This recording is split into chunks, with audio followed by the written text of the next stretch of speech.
सरकार चलाने के लिए राजस्व चाहिए, रेवेन्यू चाहिए। हमारे पास क्या रेवेन्यू रह गया है? आप इस पर गौर करें। जो मंत्री, जो बीजेपी के सांसद इस तरह की भाषा बोल रहे हैं, तो मैं कहूंगा कि अज्ञानी है राज्य सरकार के बारे में।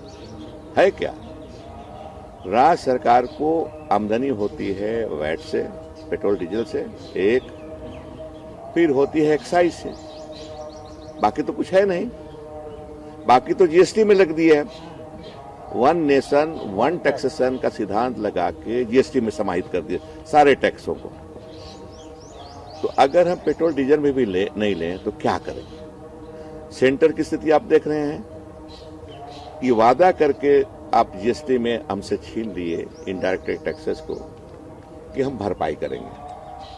14% एनुअल ग्रोथ के हिसाब से आपको कंपनसेशन देंगे। पिछले समय में क्या हुआ? पिछले समय में कहा गया हमको वित्त मंत्री द्वारा कि आपके पास पैसे नहीं है तो कर्ज लीजिए, आप इंटरेस्ट अपने भरिए। हो सकता है प्रिंसिपल अमाउंट हम भरेंगे, हो सकता है कल को बोल देते कि नहीं प्रिंसिपल अमाउंट आप ही भरिए। हमारे पास सारा क्या है? ऐसे मंत्रियों को जानना चाहूंगा। भारत सरकार में सारे जितने टैक्सेस हैं सारे भारत सरकार में सारे टैक्सेस होते हैं। अपार पैसा उनके पास है। अगर पैसा कमी हो जाए तो डिफिसिट फाइनेंसिंग के तहत आरबीआई से नोट छपवा लेते हैं। हम क्या करेंगे? हमको जनता को देना है, हमको पेंशन देना है गरीब लोगों को। वो कितना देते हैं? दिव्यांग को 200 और वृद्ध को 300, अब वृद्धा को 300, यही वो देते हैं।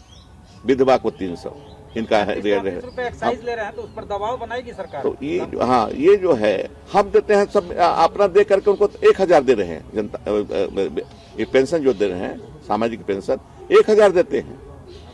दिव्यांग को 200 देते हैं तो हम 800 जोड़ करके 1000 देते हैं। ऐसे विधवा को 300 देते हैं तो 700 जोड़ के हम 1000 देते हैं। हमको खर्चा, हम अपने लोगों को बचाना है, कल्याणकारी योजनाएं में लगाना है। केंद्र पे आप दबाव डालेंगे क्या? केंद्र पे दबाव हम जब बजट बन रहा था उसके पहले ही मीटिंग हुई थी वीसी द्वारा।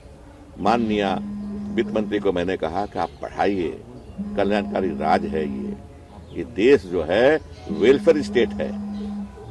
सिर्फ एक तरफा नहीं ले, हम लोग लें और दें। सर असम सरकार तो वैट में कमी लाई है पेट्रोल डीजल में। अब उस पर कर सके उसको हम नहीं कहेंगे। हमारे यहाँ स्थिति वैसी नहीं है। उनके पास आमदनी होगी, हम नहीं जानते हैं जिसको। हमारे यहाँ तो नहीं है कुछ। अभी चुनाव भी है। हाँ, और हाँ ठीक बोले हमारे साथी आलोक दुबे जी, चुनाव है तो वही है, झुनझुना बजाते हैं ये लोग चुनाव के समय में। अब फिर वही चले जाएंगे।